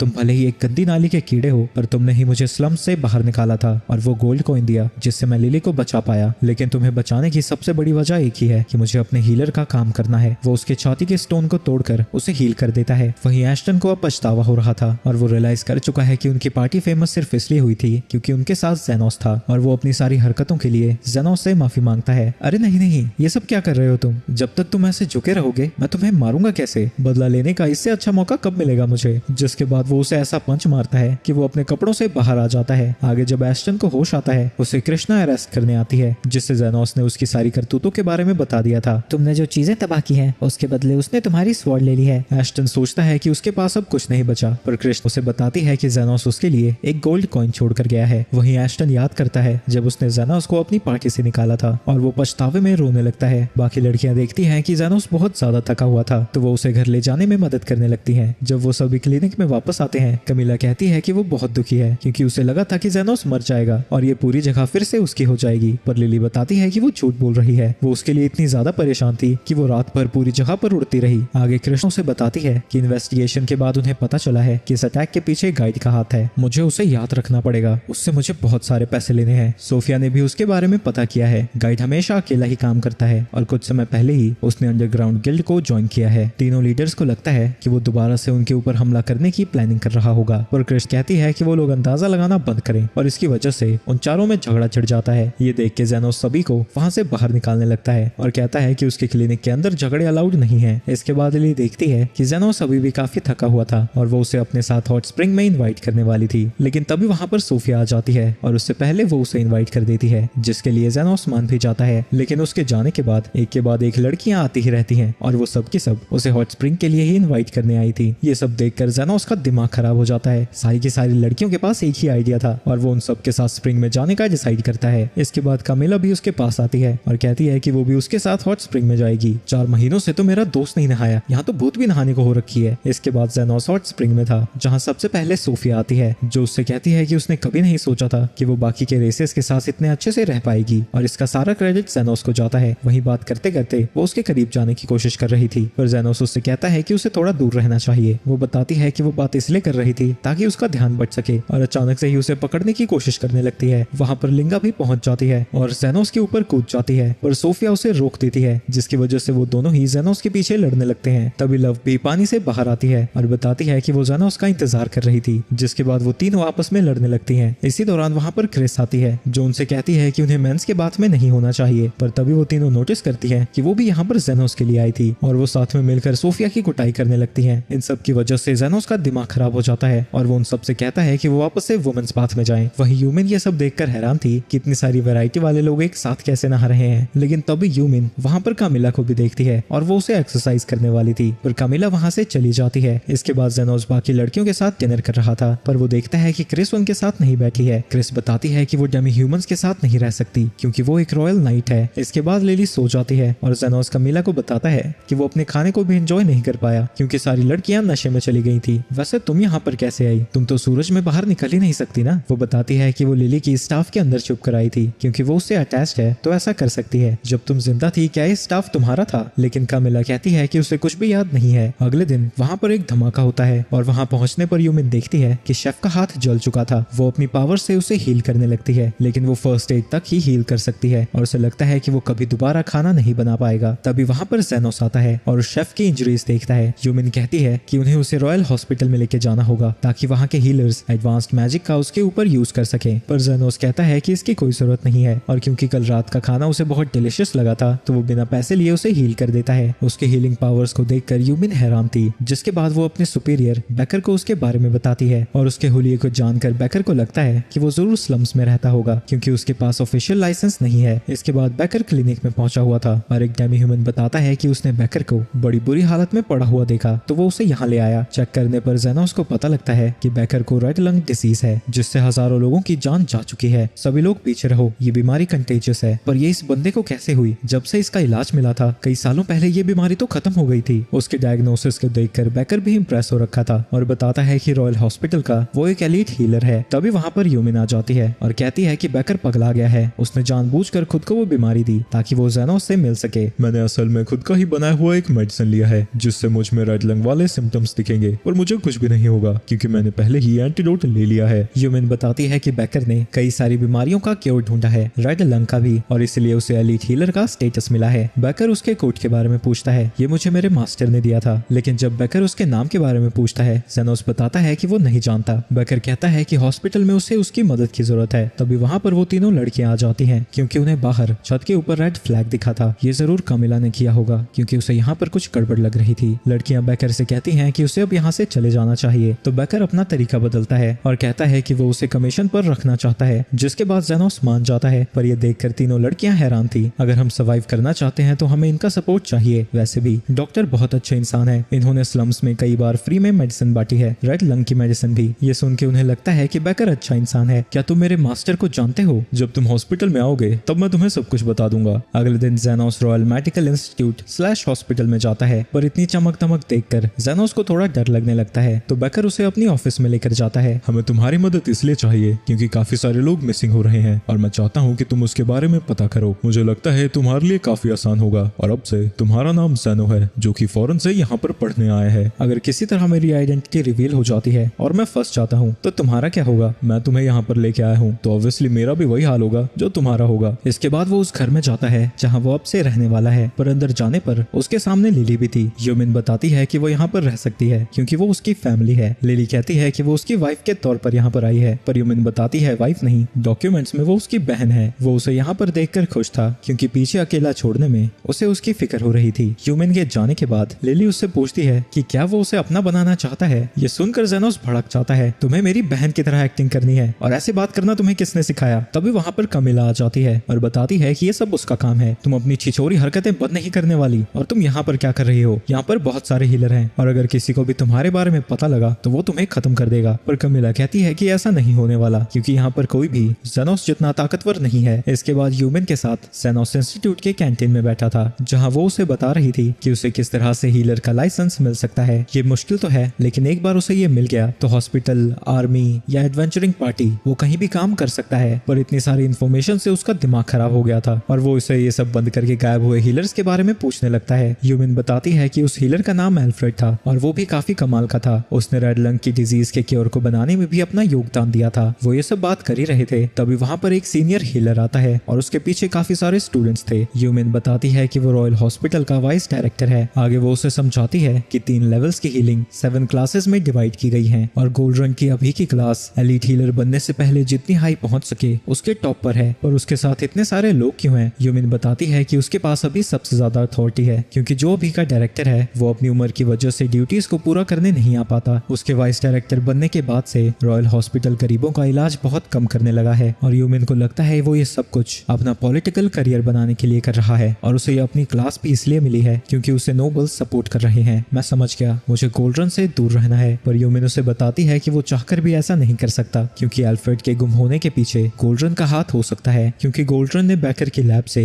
एल्फ्रेड को अपने साथ काम करने के लिए बुलाया था और एल्फ्रेड भी मान गया था, क्योंकि उसे लगा था ये नया एक्सपीरियंस उसके काम आएगा। पर इसके 1 महीने बाद ही वो गायब हो गया। अच्छा, तो मैं गोल्डरन का ध्यान अपनी तरफ कैसे खींचूं? तुम्हें इसके बारे में सोचने की जरूरत नहीं है। जब तुम क्लास में सबसे बेहतर परफॉर्म करोगे उसका ध्यान अपने आप तुम्हारी तरफ आ जाएगा। तभी एक क्रेसन नाम का लड़का उनके पास आता है। तुम तो वही हो ना, स्पेशल रिसर्च स्टूडेंट? अच्छे से मेहनत करना, ठीक है? अपने स्पॉन्सर की बेइज्जती मत करा देना। वो दिमाग से थोड़ा बहुत पैदल है क्या? कैसी हरकतें कर रहा है ये? वो मेरी क्लास में है और जब से गोल्डरन के ग्रुप ने उसे स्काउट किया है उसका सर चढ़ गया है। इसके बाद हम जेनोस का पास्ट देखते हैं। जब वो एक डेड बॉडी को रिवाइव करने की कोशिश कर रहा था, तभी उसका मास्टर वहाँ पर आता है और बताता है कि उसकी पावर्स सिर्फ जिंदा लोगों पर ही यूज होनी चाहिए। वो वेरिट्रा नाम की एक लड़की के साथ ट्रेन करता है, जहाँ उनका मास्टर नोटिस करता है कि उनकी मैजिकल पावर्स बढ़ रही हैं। पर इसकी वजह से तुम लोग अपना सर मत चढ़ा लेना, क्योंकि जख्मों को हील करके सिर्फ तुम 3rd ग्रेड हीलर ही बनोगे। वो याद करते हैं कि उनके मास्टर ने उन्हें बताया था कि 2nd रेट हीलर इंसान को पूरी तरह से ठीक कर सकता है और 1st रेट हीलर दुनिया को एक बेहतर जगह बना सकते हैं। वहीं प्रेजेंट में जेनोस अनडेड के बारे में एक लेक्चर को अटेंड कर रहा था, लेकिन उसे उनके बारे में सब पता था, क्योंकि एडवेंचरिंग के दौरान वो उनसे लड़ चुका है। उनमें से एक स्टूडेंट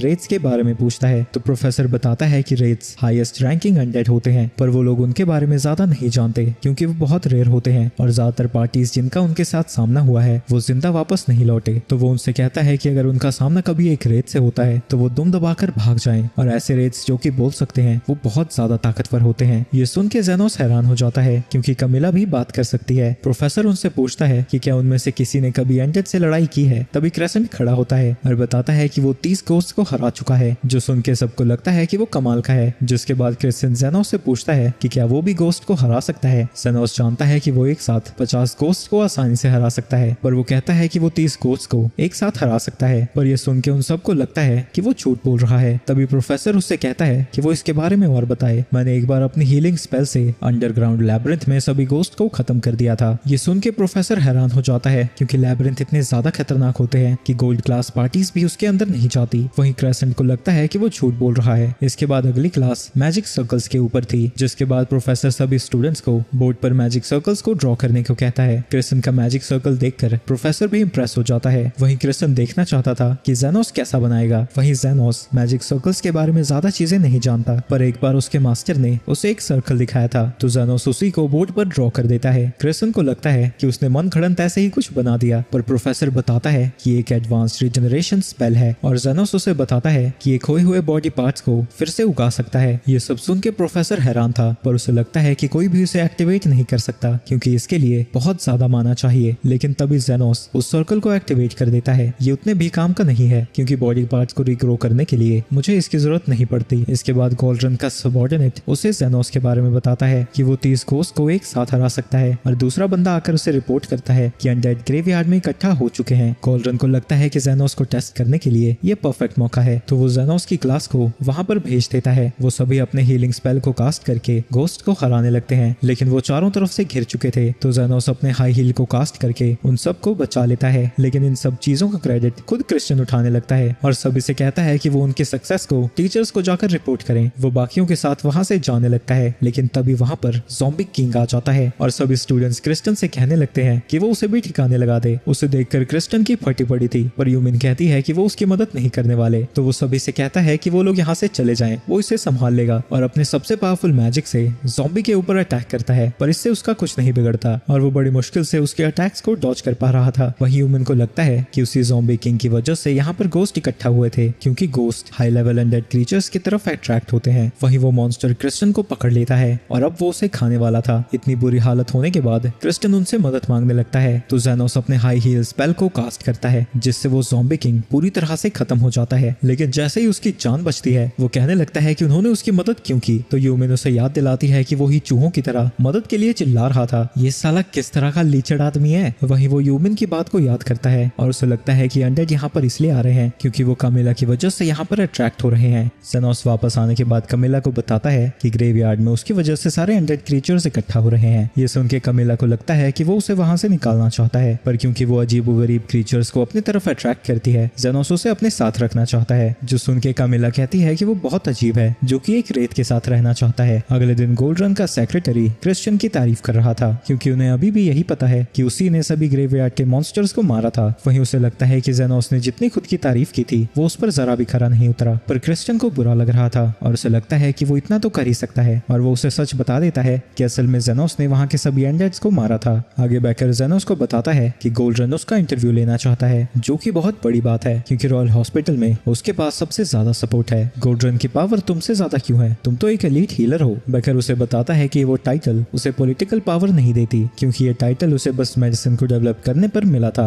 इसके बाद वो गोल्ड रन से मिलने जाता है। हीलर्स ने ही इस कंट्री की हिस्ट्री को बनाया है और हमारे पास इतनी पावर है कि हम लोगों को इन्फ्लुएंस कर सकते हैं, लेकिन रूलिंग क्लास ही इसके ज्यादा बेनिफिट्स उठा रही है। तो मैं चाहता हूँ कि तुम हमें ज्वाइन करो, जिससे हमारे फैक्शन की ताकत बढ़ेगी ताकि हम जो चीजें चाहते हैं वो हमें मिल सके। सारी जिंदगियां बराबर नहीं है, इसलिए नोबल्स को बेहतर ट्रीटमेंट मिलना चाहिए। अब तुम मुझे वो मैजिक सर्कल दिखाओ जो तुमने पहले ड्रॉ किया था। वो एक कागज पर उसे ड्रॉ करता है जो देखकर गोल्ड रन इंप्रेस हो जाता है और उसे अपनी लैब में इनवाइट करता है। अगले दिन ज़ेनोस गोल्ड रन के पंटरों को ज्वाइन कर लेता है और वो सब हॉस्पिटल में घूम रहे थे, जहाँ क्रिस्टियन उसे बताता है कि उसी ने ज़ेनोस के नाम को रेकमेंड किया था क्योंकि वो इसका इस्तेमाल करके आगे बढ़ना चाहता है। वो उसे बताता है कि गोल्ड रन एक नोबल को हील कर रहा है क्योंकि वो उन्हें इंप्रेस करना चाहता है, तो वो उसे देखने के लिए आगे जाता है। एग्जामिन करने पर गोल्ड रन को पता लगता है कि उस नोबल के एंकल में स्प्रेन है और वो 3 स्टूडेंट्स से मैजिक को लेकर उस बंदे को हील कर देता है। ज़ेनोस क्रिश्चियन के पास वापस आता है और उससे पूछता है कि गोल्ड रन ने कौन सा स्पेल यूज किया था। क्रिश्चियन उसे बताता है कि हेल्थ ट्रांसफर मैजिक है जिससे गोल्ड रन दूसरों की लाइफ एनर्जी का यूज करके किसी को भी हील कर सकता है। जितनी ज्यादा सीरियस इंजरी होती है उसे उतने ही लोगों की जरूरत पड़ती है और ज़ेनोस को लगता है कि इसलिए वो अपने साथ इतने लोगों को लेकर घूमता है। पर क्रिश्चियन बताता है कि सिर्फ यही वजह नहीं है, वो ऐसा इलेक्शन के लिए भी कर रहा है क्योंकि अभी जो डायरेक्टर है वो जल्द ही रिटायर होने वाला है, इसलिए वो पहले ही सपोर्ट इकट्ठा करके डायरेक्टर की पोजीशन को पाना चाहता है। इसके बाद ज़ेनोस उससे अल्फ्रेड के बारे में पूछता है। क्रिश्चियन उसे बताता है कि गोल्ड रन अपने फेवरेट स्टूडेंट्स को समय समय पर डिनर पार्टी पर बुलाता है और ऐसे ही एक पार्टी के बाद अल्फ्रेड गायब हो गया। आगे वो बैकर के पास जाता है जो उससे कहता है कि उसे फेवरेट स्टूडेंट्स में शामिल होना होगा ताकि उन्हें और भी ज्यादा इन्फॉर्मेशन मिल सके और वो इसके लिए एक्स्ट्रा पैसे भी देगा। तभी बैकर वहां से जाने लगता है पर इसकी वजह से कुछ कॉइन्स नीचे गिर जाते हैं। बैकर उससे पूछता है कि उसे जल्द ही मीटिंग में जाना है और उसके पास टाइम नहीं है, तो अगर वो उसकी जगह होता तो पहले कौन सा कॉइन उठाता। उससे क्या लगता है सारी जिंदगियां बराबर होती हैं, लेकिन तभी वहां पर ह्यूमन आ जाती है और बैकर अपनी मीटिंग के लिए वहां से जाने लगता है। आगे हम लिंगा को देखते हैं जो कि ज़ेनोस के क्लिनिक में जा रही थी, लेकिन तभी सोफिया उसके ऊपर अटैक कर देती है, जिसके बाद उसे पता लगता है कि वो लिंगा है और वो भी इस जगह की सफाई करने आई है। उसी वक्त वहां पर लव भी आ जाती है और बताती है कि वो भी वहां पर इसीलिए आई है और वो साथ में मिलकर जगह की सफाई करने लगते हैं। दूसरी तरफ यूनिवर्सिटी में क्रिस्टियन ज़ेनोस को गोल्ड रन के फेवरेट पेट से मिलाता है जिसका नाम मिल्क है। वो उसे बताता है कि गोल्ड रन के साथ नोबल्स के साथ मीटिंग है और उसे लगता है कि अगर वो ऐसे ही काम करता गया तो जल्दी वो भी उन नोबल्स में से एक होगा, क्योंकि उसे लगता है कि सिर्फ हील करके कुछ नहीं होता, मनी और पावर ज्यादा इंपॉर्टेंट है। तभी वहां पर एक शराबी आता है जिसका नाम बॉन्ड है जो देखता है कि क्रिस्टियन फिर से गोल्ड रन के पेट का ध्यान रख रहा है, पर वो उसे बिल्कुल भी पसंद नहीं है और वो क्रिस्टियन से कहता है कि अगर वो गोल्ड रन के तलवे चाटता रहा तो जिंदगी में कभी आगे नहीं बढ़ पाएगा। ज़ेनोस के पूछने पर वो बताता है कि वो गोल्ड रन का पहला सेक्रेटरी है, लेकिन वो फैक्शन के लिए कुछ भी नहीं करता। लेकिन जैसे ही ये बॉन्ड सुनता है वो उसके ऊपर अपनी बोतल फेंक देता है जो कि लगभग मिल्क को जाकर लग जाती है, जिससे डर के मारे वो भागने लगती है और एक कैरेट से टकरा जाती है। क्रिस्टियन अपने स्ट्रॉन्गेस्ट हील स्पेल का उसके ऊपर यूज करता है, लेकिन इसका उस पर कोई असर नहीं होता, तो ज़ेनोस अपने बेसिक हील मैजिक का उसके ऊपर यूज करता है, पर क्रिस्टियन को लगता है कि ये काम नहीं करेगा क्योंकि उन्हें एडवांस्ड स्पेल की जरूरत है। लेकिन क्रिस्टियन देखता है कि वो सच में हील हो गई थी, ये अब पूरी तरह से ठीक है और चल सकती है, पर बेहतर यही होगा कि ये थोड़ा आराम करे। शाम को ज़ेनोस ह्यूमन के साथ था जो जो कि इन सब में उसे घसीटने के लिए माफी मांगती है क्योंकि वो खुद उतनी टैलेंटेड नहीं थी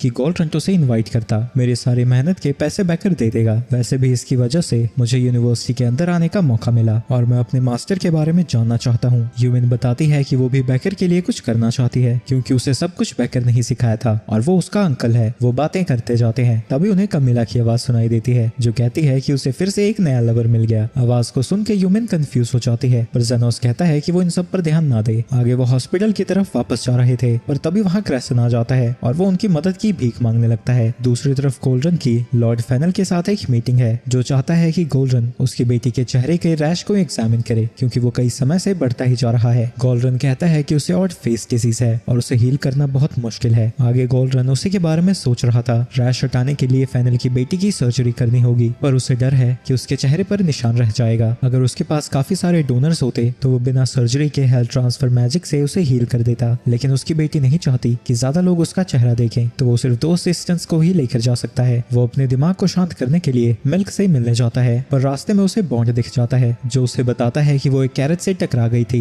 ये सब सुन के गोल्डरन को गुस्सा आ जाता है, पर बॉन्ड उसे बताता है कि क्रिश्चियन ने पहले ही उसे हील कर दिया है। वो जब मिल्क के पास जाता है वो देखता है कि वो पूरी तरह से ठीक है और उसके शरीर पर एक चोट का निशान भी नहीं है। इसके बाद हम क्रेसन को देखते हैं जो जेनोस को बताता है कि उसे फेनल की बेटी को हील करने का काम दिया गया है। वो ऑपरेशन से उसे नहीं हटा सकते क्योंकि वो काफी गहरा जा चुका है और इससे उसके चेहरे पर निशान रह जाएगा। यूमिन को लगता है कि उसे ऐसा काम इसलिए मिला क्योंकि उसने जेनोस का क्रेडिट चुराया होगा। क्रिश्चियन बताता है कि उसने ज़ॉम्बी किंग वाली बात पूरी सच बताई थी, लेकिन अगर वो मिल्की वाले इंसिडेंट को भी सच बता देता तो वो लोग उसे यूजलेस समझकर निकाल देते। आगे लिली वहाँ चाय लेकर आती है और क्रिश्चियन को वो बड़ी प्यारी लगती है और वो कहता है कि अगर वो जेनोस की छोटी बहन है तो वो भी उसकी छोटी बहन हुई, लेकिन लिली कहती है कि उसे उसके जैसा बड़ा भाई नहीं चाहिए। इसके बाद वो तीनों फेनल के मैंशन में थे और गोल्डरन फेनल से पूछता है कि उन्हें अचानक से यहाँ पर क्यों बुलाया गया। फेनल उसे बताता है कि उसकी बेटी जिसका नाम शार्लेट है उसने ऑपरेशन से सीधा मना कर दिया है क्योंकि वो नहीं चाहती कि उसके चेहरे पर कोई भी स्कार हो, और वो उनसे कहता है कि वो उसकी बेटी को सर्जरी के लिए कन्विंस करें। वो शार्लेट के रूम के बाहर जाते हैं और फेनल उससे कहता है कि यहाँ पर प्रोफेसर आए हैं और बिना सर्जरी के उसकी कंडीशन को ठीक नहीं किया जा सकता, लेकिन शार्लेट उस पर भरोसा नहीं करती है क्योंकि एक बार उसने गिफ्ट का प्रॉमिस करके उसे कुछ भी नहीं दिया था और ये वही मिशन है जिस पर एस्टन गया था। वहीं क्रिश्चियन को लगता है कि वो बड़ा चार्मिंग है और वो उसे अपने प्यार में गिराकर सर्जरी के लिए कन्विंस कर लेगा। वो उससे बात करने जाता है और बताता है कि वो गोल्डरन का असिस्टेंट है, लेकिन ये सुनकर शार्लेट कहती है कि उसकी हिम्मत कैसे हुई उससे बात करने की, वो बस एक छोटा सा असिस्टेंट है। जो सुन के वो रोता रोता वहाँ से वापस आ जाता है और अब जेनोस की बारी थी। तुम फिक्र मत करो, तुम्हें सर्जरी कराने की कोई जरूरत नहीं है क्योंकि इससे तुम्हारी जान नहीं जाएगी, बस तुम एक बुढ़िया जैसी दिखने लगोगी। और वो वहाँ से जाने लगता है, पर ये सुन के शार्लेट परेशान हो जाती है और वो उनसे बात करने के लिए मान जाती है। गोल्डरन कहता है कि जेनोस सच कह रहा था, उस रैश की वजह से कुछ समय के अंदर वो बहुत बदसूरत लगने लगेगी और उसे निकालने का सिर्फ एक ही तरीका है और वो है सर्जरी। लेकिन वो सर्जरी नहीं कराना चाहती थी क्योंकि इससे उसके सुंदर चेहरे का नक्शा ही बिगड़ जाएगा और वो रोती हुई वहाँ से चली जाती है। जेनोस उससे बात करने जाता है जहाँ जेनोस देखता है कि उसके पास बहुत सारे पेट बर्ड्स हैं, लेकिन उनमें से एक को चोट लगी हुई थी। शार्लेट उसे बताती है कि ये उसे गार्डन में मिली थी और उसे लगता है कि ये दोबारा नहीं उड़ पाएगी, बिल्कुल उसी की तरह, क्योंकि वो भी अपने चेहरे की वजह से घर से बाहर नहीं निकल पाएगी। क्या तुम ठीक होना चाहते हो? लेकिन शार्लेट उसे चुप रहने को कहती है क्योंकि उससे बात करने की उसकी औकात नहीं है। तुम मेरे लिए बस एक पेशेंट हो। और तभी वो बर्ड उड़ने लगती है जो देख के शार्लेट को लगता है कि वो सच में कुछ कर सकता है। मुझे फर्क नहीं पड़ता जमाना क्या कहता है, मेरे लिए सारे पेशेंट्स बराबर हैं, तो चाहे तुम किसी की भी बेटी हो, अड़ोसन की या पड़ोसन की, मेरा काम सिर्फ तुम्हें हील करना है। मैं फिर से पूछता हूँ, क्या तुम ठीक होना चाहते हो? शार्लेट सर्जरी के लिए मान जाती है और वो बेकर की दवाई से उसे सिडेट करते हैं क्योंकि गोल्डन को लग रहा था कि मिल्की को क्रिश्चियन ने हील किया है। वो उसे कहता है कि वो सर्जरी करे। जेनोस देखता है कि उसके हाथ कांप रहे हैं, तो जेनोस शार्लेट को स्कैन करता है और क्रिश्चियन को बताता है कि ऑड फेस के रूट्स कहाँ पर हैं। वो ऑपरेशन को शुरू करते हैं, जिस दौरान क्रिश्चियन को पता लगता है कि रूट्स उसके चेहरे के नर्व्स के साथ जुड़ गए हैं और अगर वो नर्व्स को काटते हैं तो उसका चेहरा पूरी तरह से बिगड़ जाएगा। लेकिन वो क्रिश्चियन को फिर भी काटने को कहता है क्योंकि अगर वो उस ग्रोथ को पूरी तरह से नहीं हटाएंगे तो उसकी रेपुटेशन खराब हो जाएगी। लेकिन क्रिश्चियन ऐसा नहीं करना चाहता था, पर गोल्डरन उसके साथ जबरदस्ती करने लगता है। लेकिन जैसे ही वो नर्व्स को काटता है तभी गोल्डरन उसके ऊपर चिल्लाने लगता है और बाहर खड़े फेनल को बताता है कि उसके असिस्टेंट ने उसके ऑर्डर को ना फॉलो करते हुए शार्लेट की नर्व्स को काट दिया है और अब उन्हें उसे रॉयल हॉस्पिटल में ले जाकर उसे हील करना होगा। लेकिन अब उसका चेहरा हमेशा के लिए बिगड़ चुका है। लेकिन जेनोस कहता है कि वो नर्व्स को दोबारा जोड़ सकता है और वो कुछ सेकंड्स में ही प्रोसीजर को कंप्लीट कर देता है। कुछ समय बाद शार्लेट को होश आता है और वो देखती है कि वो पूरी तरह से ठीक हो गई है। फेनल भी गोल्डन का शुक्रिया अदा करता है और डिसाइड करता है कि आने वाले इलेक्शन हॉस्पिटल में वो उसे सपोर्ट करेगा। लेकिन शार्लेट को याद आता है कि प्रोसीजर के दौरान उसने जेनोस की आवाज सुनी थी और वो उससे जेनोस के बारे में पूछती है। दूसरी तरफ हॉस्पिटल में यूमिन और जेनोस बेकर की दवाइयों को रखने जा रहे हैं। तभी वहाँ पर क्रिश्चियन आ जाता है और बताता है कि उन दोनों को प्रोफेसर की डिनर पार्टी में इनवाइट किया गया है, जो सुन के बेकर खुश हो जाता है क्योंकि अब उनकी इन्वेस्टिगेशन जल्द ही खत्म हो जाएगी।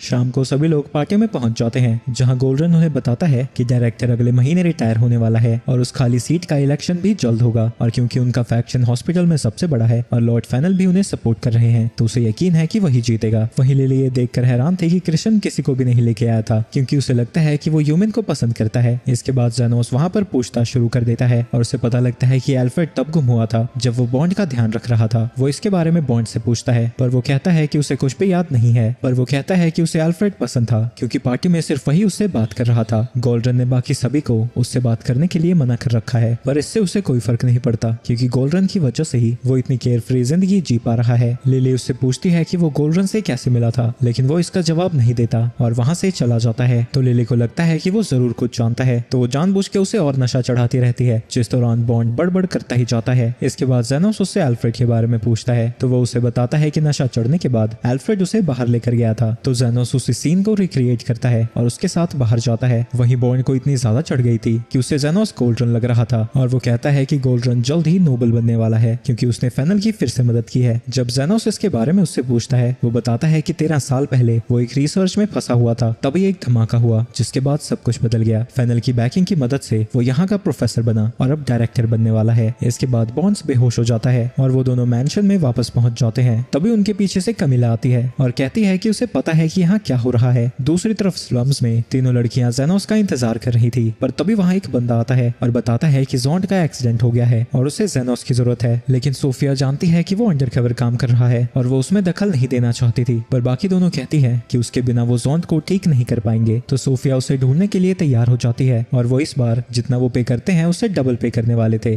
दूसरी तरफ कमिला जेनोस को बता रही थी कि गोल्डन पहले एक ऑर्डिनरी रिसर्चर था, लेकिन एक नोबल को बचाने के बाद उसकी जिंदगी बदल गई। पर उसे लगता है कि असली कहानी ये है कि उसने उस नोबल को हील नहीं किया था और लिली को लगता है कि किसी और हीलर ने उस नोबल को हील किया होगा, जिसका क्रेडिट गोल्डन ने ले लिया और बॉन्ड ने सब कुछ देख लिया होगा। इसलिए वो उसे ब्लैकमेल करके अभी तक अपनी पोजीशन पर है और यही वजह है कि गोल्डन उसे किसी से भी बात करने नहीं देता। तभी वहाँ पर क्रिश्चियन आ जाता है जो कि लिली को वीआईपी से इंट्रोड्यूस करना चाहता था ताकि उसका फ्यूचर बेहतर हो सके। वहीं जेनोस को इन सब की एक और वजह लग रही थी, उस एक्सप्लोजन में उस नोबल के अलावा कई सारे लोग भी इंजर्ड हुए होंगे और उसे नोबल की जिंदगी ज्यादा इंपॉर्टेंट लगी, तो उसने बाकियों को सैक्रिफाइस कर दिया फेनल को बचाने के लिए। लेकिन अगर उसने घायलों की लाइफ एनर्जी को सैक्रिफाइस किया है तो ये बहुत बड़ा क्राइम है। जेनोस जब बाहर आता है वो देखता है कि सभी लोग बालकनी में खड़े हो रखे हैं क्योंकि यूमिन अंदर आने के लिए गार्ड से लड़ रही थी। उसी वक्त ज़ोंड को लेकर वहाँ पर लव भी आ जाती है और उसके पीछे बाकी की दोनों लीडर्स भी आ जाती हैं। गोल्डन के लिए डेमी ह्यूमंस उससे लेसर क्रीचर्स हैं, तो वो गार्ड्स को उन्हें भगाने को कहता है। लेकिन जब गार्ड्स उनके ऊपर अटैक करने जाते हैं, लिंगा उनके ऊपर हमला करके उन्हें बेहोश कर देती है, जिसके बाद वो तीनों गार्डन में पहुंच जाते हैं। सोफिया जेनोस से रिक्वेस्ट करने लगती है कि वो ज़ोंड को हील कर दे और वो रोते हुए उससे माफी मांगती है। जेनोस उसकी मदद करने के लिए तैयार हो जाता है, लेकिन गोल्डन को लगता है कि वो कोई पागल है क्योंकि वो अपने फ्यूचर को डेमी ह्यूमंस जैसे नीच क्रीचर्स के लिए सैक्रिफाइस कर रहा है। लेकिन वो कहता है कि वो एक हीलर है और उसका काम लोगों को हील करना है। वो लिली को उठाकर वहां से नीचे कूद जाता है और गोल्डन कहता है कि वो कभी भी उसे एक हीलर बनने नहीं देगा। वहीं क्रिश्चियन अपना फ्यूचर सिक्योर करना चाहता था, लेकिन उसने हर बार देखा है कि जेनोस ने लोगों की मदद की है और वो भी एक हीलर बनना चाहता है, तो वो भी उसके पीछे कूद जाता है। तो वो फैक्शन को क्विट कर देता है और जेनोस के पीछे जाने लगता है। जेनोस ज़ोंड को हील कर देता है और क्रिश्चियन को यकीन नहीं होता कि उसने इतनी जल्दी काम खत्म भी कर दिया और फैक्शन को क्विट करने के लिए अब उसे पछतावा होने लगता है। अगले दिन जेनोस बेकर को सब कुछ बता देता है और उससे भी लगता है कि एल्फ्रेड 13 साल पहले उस धमाके में इन्वॉल्व होगा और अब वो अपने बदले की प्लानिंग कर रहा है। और क्योंकि गोल्डन की इलेक्शन पार्टी कल है, उसे लगता है कि एल्फ्रेड उसी दिन हमला करेगा। आगे वो जेनोस को बताता है कि उसका काम खत्म हो गया है और पार्टी के बाद वो उसके मास्टर के बारे में सब कुछ बता देगा। और यूमिन कहती है कि वो उसके लिए एक फेयरवेल पार्टी रखेगी। इसके बाद हम क्रिश्चियन को देखते हैं जैसे कि जेनोस के बारे में अब सब कुछ पता लग गया है, लेकिन वो तब भी नहीं चाहता कि जेनोस यहाँ से जाए। जिसके बाद जेनोस बताता है कि लिली उसकी बहन नहीं है और वो कहती है कि वो असल में उसकी बीवी है, और जेनोस उन्हें समझाता है कि ऐसा कुछ भी नहीं है। वहीं क्रिश्चियन को लगने लगता है कि वो पागल हो गया है क्योंकि उसे बगल में ही एक रेत दिख रही थी। जेनोस उससे पूछता है कि उसने खुद को रिवील क्यों किया, तो वो बताती है क्योंकि क्रिश्चियन उसकी दारू पी रहा है। यूमिन उसे देखकर डर जाती है, पर जेनोस उसे बताता है कि वो कुछ भी नहीं करेगी। इसके बाद रात को वो कमिला से बात कर रहा था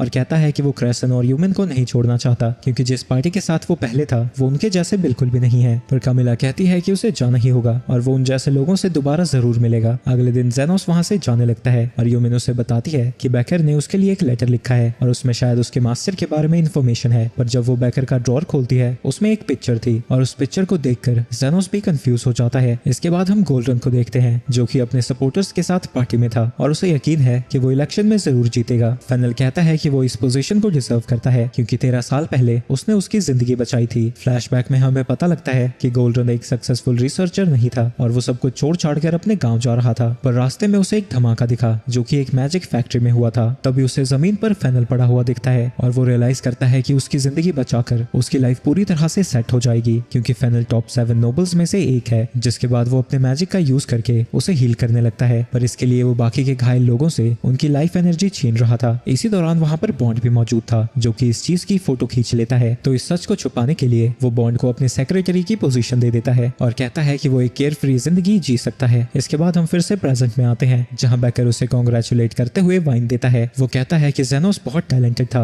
लेकिन वो कभी भी सक्सेसफुल नहीं होगा क्योंकि उसने कुछ पेजेंट्स को हील करने के लिए इस फैक्शन को छोड़ दिया क्योंकि सारी जिंदगियां बराबर नहीं होती। दूसरी तरफ ह्यूमन और जेनोस उस 13 साल पुरानी फोटो को देख रहे थे जिसमें उन्हें अल्फ्रेड भी दिखता है। पर वहाँ पर एक औरत भी थी जिसे देखकर वो हैरान हो जाती है क्योंकि वो असल में बेकर की फियोंसे थी। दूसरी तरफ पार्टी में गोल्डरन सभी को अपने साथ एक टोस्ट के लिए इनवाइट करता है लेकिन उस ड्रिंक को पीने के बाद सभी लोग बेहोश हो जाते हैं। उसकी जब आंखें खुलती है उसे सामने बेकर दिखता है जो बताता है कि उसने सभी को जहर दे दिया है और अगर उन्हें जल्दी हील नहीं किया गया तो वो सब मारे जाएंगे। पर गोल्डरन की वाइन कम जहरीली थी तो उसके पास जीने के लिए अभी भी 2 घंटे हैं। गोल्डरन को समझ नहीं आता कि वो ये सब कर क्यों रहा है तो बेकर बताता है कि वो बस 13 साल पुराने इंसिडेंट को फिर से रिक्रिएट कर रहा है और जेनोस ने इन्वेस्टिगेशन करके उसे काफी ज्यादा इन्फॉर्मेशन दी है। बॉन्ड उसके बारे में कुछ नहीं बता रहा था पर उसके स्पेशल मेडिसिन की वजह से उसने सब उगल दिया और उससे उसे 13 साल पुरानी पिक्चर्स मिली। मुझे पता है कि 13 साल पहले तुमने बाकी विक्टिम्स की जिंदगी सैक्रिफाइस कर दी सिर्फ फेनल को बचाने के लिए। उन इंजर्ड लोगों में मेरी फियोंसे और अल्फ्रेड भी थे और अब फिर से तुम्हारे पास वही डिसीजन है, तुम पार्टी में किसे बचाना चाहते हो। गोल्डरन को लगता है कि उसके पास जरूर इसका एंटीडोट होगा लेकिन तभी बेकर वाइन को पी लेता है। अगर तुम चाहते हो कि तुम्हें एंटीडोट मिले तो तुम्हें मेरी जान बचानी होगी। लेकिन वो बेकर को नहीं बचाता और सबसे पहले खुद को हील करने जाता है क्योंकि वो श्योर नहीं है कि बेकर के पास एंटीडोट है। जिसके बाद वो फेनल को बचाएगा। वो सबकी एनर्जी को यूज करने लगता है। बेकर उसे बताता है कि उसका पॉइजन सबसे कम जहरीला था तो उस अकेले की लाइफ एनर्जी बाकी सबको बचाने के लिए काफी है। लेकिन वो कहता है कि उसे खुद को पहले बचाना है क्योंकि उसकी जिंदगी उसके सपोर्टर से कहीं ज्यादा इंपॉर्टेंट है। उसी वक्त वहाँ पर जेनोस उन दोनों के साथ पहुंच जाता है और यूमिन बेकर से पूछती है कि उसने ये सब क्यों किया। क्योंकि मैं अपनी फियोंसे का बदला लेना चाहता हूँ। उसकी मौत कोई एक्सीडेंट नहीं थी क्योंकि अल्फ्रेड ने मुझे बताया था कि इसके पीछे गोल्डन ने कुछ किया है। पर हमारी उस बात के बाद ही अल्फ्रेड गायब हो गया। मैं सच्चाई जानना चाहता था इसलिए मैंने जेनोस को हायर किया। क्रेसेंट कहता है कि वो समझ सकता है कि वो बदला क्यों लेना चाहता है पर इसकी वजह से वो इनोसेंट लोगों की जान क्यों ले रहा है। जेनोस कहता है कि वो सबको हील कर देगा ताकि बेकर को जेल ना जाना पड़े। इससे यूमिन को बहुत तकलीफ होगी पर बेकर को लगता है कि जेनोस भी कुछ नहीं कर सकता क्योंकि उसे नहीं पता कि ये पॉइजन काम कैसे करता है। पर जेनोस कहता है कि इससे कोई फर्क नहीं पड़ता और बेसिक हील स्पेल को सबके ऊपर यूज करने लगता है। बेकर को लगता है कि इससे उनके शरीर से पॉइजन बाहर नहीं निकलेगा लेकिन थोड़ी देर में ही उसे बेहतर महसूस होने लगा था। जेनोस कहता है कि धीरे धीरे पॉइजन का असर अपने आप कम हो जाएगा तो उसे बस तब तक लोगों को हील करते रहना है। जिसके बाद उसके दोस्त भी उसकी मदद करने लगते हैं। तुम्हें हमारा शुक्रिया अदा करना चाहिए, तुम्हारा फैला हुआ रायता समेट रहे हैं हम। तुम तो सच में कमाल के हो। 1 घंटे तक हीलिंग स्पेल को मेंटेन करना ऐसे किसी को करते हुए नहीं देखा मैंने। बेकर याद करता है कि उसकी फियोंसे हीलर इसलिए बनी थी ताकि वो लोगों की जिंदगी को बचा पाए लेकिन गोल्डरन ने उसकी जान ले ली और वो नहीं चाहता कि वो डायरेक्टर बने। बेकर सभी को हील करने के लिए उनका शुक्रिया अदा करता है और उसे लगता है कि उन तीनों में उसके फियोंसे जैसा ही जज्बा है। देख मैं जानता हूँ तुम इमोशनल हो पर मैं बहुत ज्यादा थक चुका हूँ और इसके तुम्हारे एक्स्ट्रा पैसे लगने वाले हैं। वहीं गोल्डन हील नहीं हुआ था